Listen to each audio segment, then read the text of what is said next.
क्या आप जानते हैं कि आपके पास 13 शक्तियां हैं। ये वो शक्तियां हैं जिनके सहारे आप सोचते हैं, महसूस करते हैं, देखते हैं, बोलते हैं और इस दुनिया के साथ जुड़ते हैं। अगर आप इन 13 शक्तियों को पहचान ले और यह जान जाए कि इनका सही प्रयोग कैसे किया जाता है, तो आप एक महायोगी बनने की राह पर चल सकते हैं। यह 13 इंद्रियां 3 भागों में बटी हुई है, जिसमें से सबसे पहले आती हैं ज्ञानेंद्रियां, जो कि कुल 5 प्रकार की होती हैं, जिनकी सहायता से हम इस संसार को महसूस कर सकते हैं।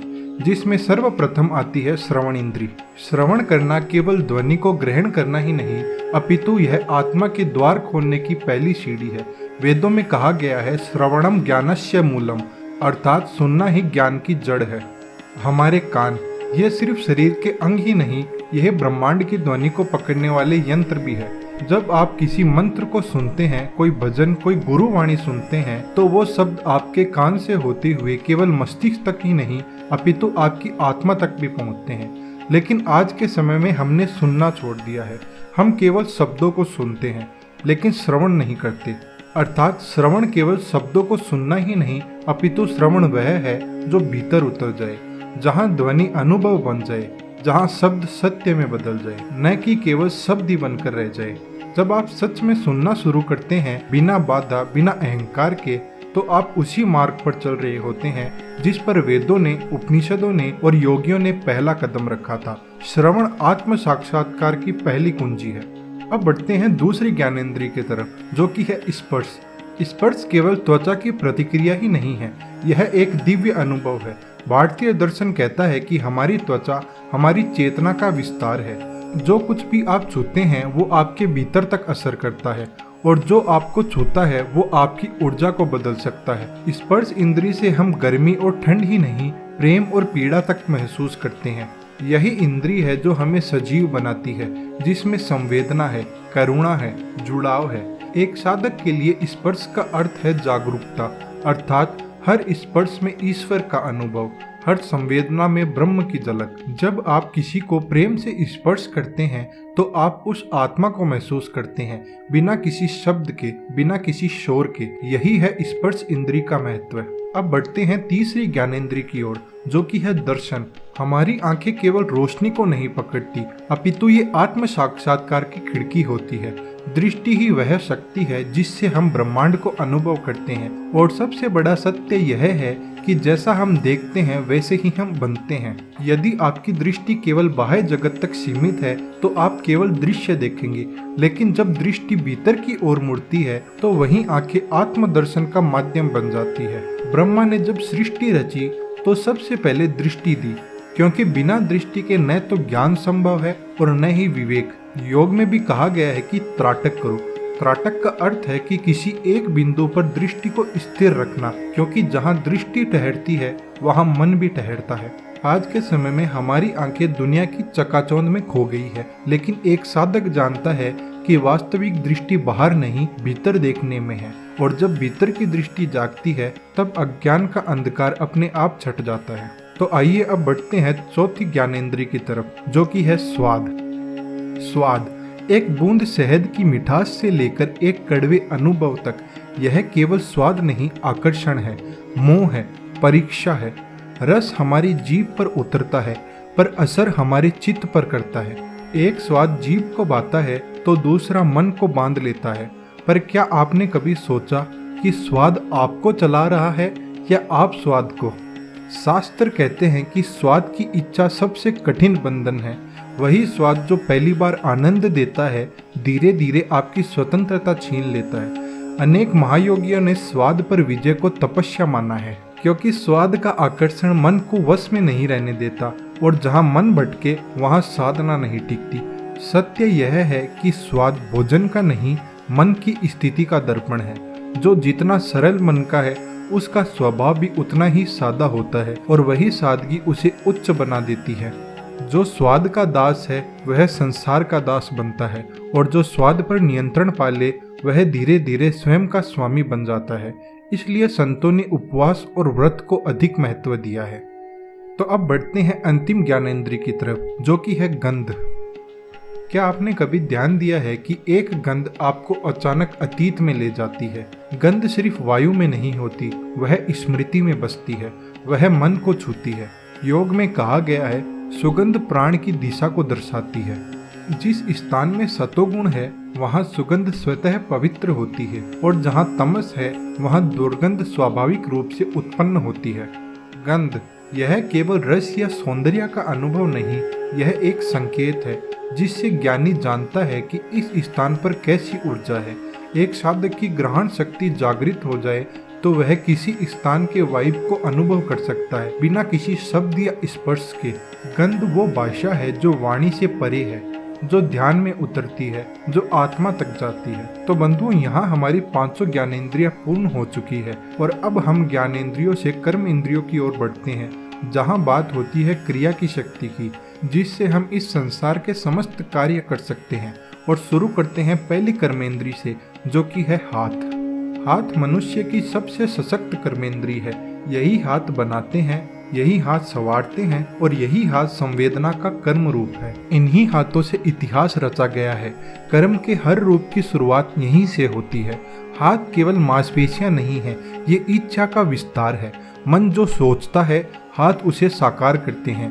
इसीलिए कहा गया है, कर्मण्यवाधिकारस्ते, अर्थात तुम्हारा अधिकार तुम्हारे कर्म पर है, और कर्म के सबसे सीधे वाहक है हाथ। परंतु एक साधक जानता है, हाथों से सिर्फ काम नहीं होता, इनसे सेवा भी होती है। जब हाथ नम्र होते हैं तो अहंकार गलता है, और जब हाथ विनम्रता से उठते हैं तो ब्रह्म से जुड़ते हैं। जो हाथ दूसरों की मदद में उठते हैं वो दिव्यता को छूते हैं, और जो केवल स्वार्थ में लिप्त हो वो बंधन का कारण बनते हैं। इसलिए एक साधक अपने हाथों को केवल कर्म का यंत्र नहीं, सेवा का साधन मानता है, क्योंकि वही हाथ जो संसार रचते हैं वो आत्मा को भी मुक्त कर सकते हैं। तो आइए बढ़ते हैं दूसरी कर्मेंद्री की ओर, जो कि है पांव। बंधुओं, मनुष्य के जन्म के साथ 2 दिशाएं मिलती हैं, एक बाहर की ओर और दूसरी भीतर की ओर। पांव अगर बाहर की दुनिया में उलझ जाए तो जीवन बिखर जाता है, लेकिन अगर ये भीतर की ओर मुड़ जाए तो वही पांव परम सत्य की ओर ले जाते हैं। साधकों ने पांव से तप किया है। नंगे पांव की यात्रा अहंकार को तोड़ती है। हर कदम एक प्रार्थना बन जाता है, हर कांटा एक गुरु बन जाता है। पांव की गति ही जीवन की गति है। इसीलिए कहा गया है कि कहाँ जा रहे हो। सवाल पांव से नहीं, दिशा से होता है, क्योंकि दिशा गलत हो तो सबसे सुंदर दिखने वाला पथ भी आपको अंधकार की ओर ले जाता है। पांव कर्म करते हैं, लेकिन साधक उन्हें यात्रा का यंत्र बनाते हैं। जो व्यक्ति अपने पांव को संयमित करता है वो खुद को दिशा देता है, और जिसने दिशा पा ली उसका हर कदम एक साधन बन जाता है। तो आइए बढ़ते हैं तीसरी कर्मेंद्री की ओर, जो कि है वाणी। वाणी वो शक्ति है जिससे ब्रह्मा ने सृष्टि रची थी। शब्द जब तक भीतर है वे विचार है, लेकिन जैसे ही बाहर आते हैं वे कर्म बन जाते हैं। और यही कारण है कि वाणी कर्मेंद्री मानी गई है। यदि वाणी से प्रेम जागता है तो वाणी से युद्ध भी होते हैं। यदि वाणी से ब्रह्म ज्ञान होता है तो उसी वाणी से अधर्म भी फैलता है। इसीलिए शास्त्रों में कहा गया है, वाणी को तप बनाओ, क्योंकि अविवेक से बोला गया एक शब्द भी सदियों का दुख बन सकता है। और एक साधक जानता है, जिसने वाणी को वश में किया उसने संसार को वश में किया। वह भली भांति जानता है कि वाणी ब्रह्म होती है। जिसकी वाणी में संयम है उसके भीतर ब्रह्म है। अब बात करते हैं अंतिम 2 कर्मेंद्रियों के विषय में, जिन्हें मल मूत्र का द्वार भी कहा जाता है, जो कि है गुदा और जनेंद्री। इन्हें अक्सर उपेक्षित माना जाता है, क्योंकि ये शरीर की सबसे नीच प्रवृत्तियों से जुड़े होते हैं। लेकिन एक साधक जानता है, जहाँ नीचता होती है वहीं सबसे बड़ा ऊर्जा स्रोत भी छुपा होता है। तो पहले बात करते हैं गुदा के विषय में।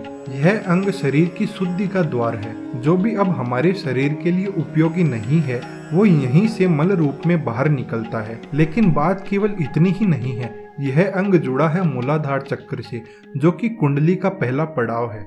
मूलाधार वही स्थान है जहाँ देवी कुंडलिनी सर्प रूप में सोई होती है, और यह वही स्थान है जहाँ अपान वायु का वास होता है, जो नीचे की ओर बहती है। और योग में भी कहा गया है कि जब साधक इस अंग की शुद्धि और संतुलन करता है तो अपान वायु को ऊर्ध्वगामी बनाता है, और वही शक्ति जब ऊपर की ओर बढ़ती है तो कुंडलिनी जागृत होती है। गुदा का संयम मात्र शारीरिक नियंत्रण नहीं बल्कि ऊर्जा का प्रबंधन है, और जब एक बार यह ऊर्जा ऊपर उठने लगती है तो साधक के भीतर शक्ति, स्थिरता और ब्रह्म चेतना का संचार होता है। गुदा जो बाहर से त्याज्य लगती है वही भीतर से साधना का मूल द्वार बन जाती है। अब बात करते हैं जनेंद्री के विषय में। यह वो शक्ति है जिससे संसार की हर आत्मा आई है। यह कर्मेंद्रियों की अंतिम लेकिन सर्वाधिक शक्तिशाली इकाई है, क्योंकि यह शक्ति है सृजन की। यह वही द्वार है जहाँ से मनुष्य जन्मता है और वही स्थान है जहाँ वासना और ब्रह्म का द्वंद्व चलता है। योग में कहा गया है, इस शक्ति का दमन मत करो बल्कि इसे समझो, इसे जागृत करो और फिर इसे ऊर्ध्वगामी बनाओ, क्योंकि जब उसका मार्ग बदलता है तो साधक बनता है ब्रह्मचारी, जिसका ब्रह्म से अविच्छिन्न संबंध होता है। जनेंद्रिया केवल भोग की वस्तु नहीं है, वे कुंडलिनी की भी जड़ है। मूलाधार से जब यह ऊर्जा उठती है तो स्वादिष्ठान, मणिपुर और अनाहत चक्रों को पार करती हुई सहस्त्रार्थ तक पहुंचती है, और वही होता है साधक का पुनर्जन्म। और जब साधक इस शक्ति को बाहरी आकर्षणों से हटाकर भीतर की ओर मोड़ता है तो वही शक्ति बनती है परम तत्व की खोज का ईंधन। और यहाँ हमारी पांचों कर्मेंद्रियां भी पूर्ण होती है और बचती है अंतिम 3 इंद्रियां, जिन्हें हम सूक्ष्म इंद्रियां भी कहते हैं। यह वो इंद्रियां है जो नजर नहीं आती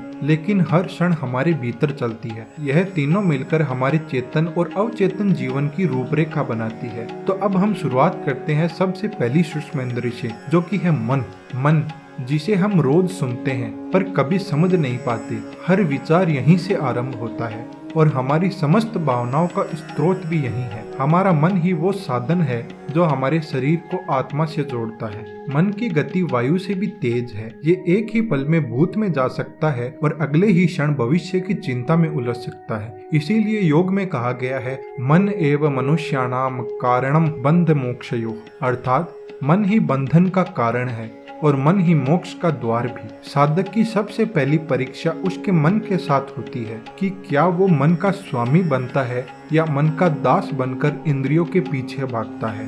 मन जब विकर्षण में होता है तब वह भटकता है, जब एकाग्रता में होता है तब वह ध्यान का माध्यम बनता है, और जब निर्विचार होता है, विचार शून्य होता है, तो आत्मा का द्वार खोलता है। इसीलिए साधना की शुरुआत मन को साधने से होती है। योग, प्राणायाम, ध्यान सब इसी मन को स्थिर करने के उपक्रम है, क्योंकि जिस दिन मन स्थिर हो गया उस दिन जगत की गति रुक जाती है और आत्मा की यात्रा प्रारंभ होती है। अब बढ़ते हैं दूसरी सूक्ष्म इंद्रिय की ओर, जो कि है बुद्धि। यदि मन सोचता है तो बुद्धि परखती है, मन में भावनाएं हैं तो बुद्धि में निर्णय है, और अगर मन द्वंद्व करता है तो बुद्धि मार्ग दिखाती है। बुद्धि सिर्फ जानकारी का संग्रह नहीं बल्कि उसकी चयन शक्ति है। क्या सही है, क्या स्थायी है, क्या स्थूल है और क्या सूक्ष्म, बुद्धि ही तय करती है कि हम इंद्रियों के पीछे जाएंगे या आत्मा की ओर। योग में कहा गया है कि बुद्धि जब राजसिक होती है तो व्यक्ति चालाक बनता है,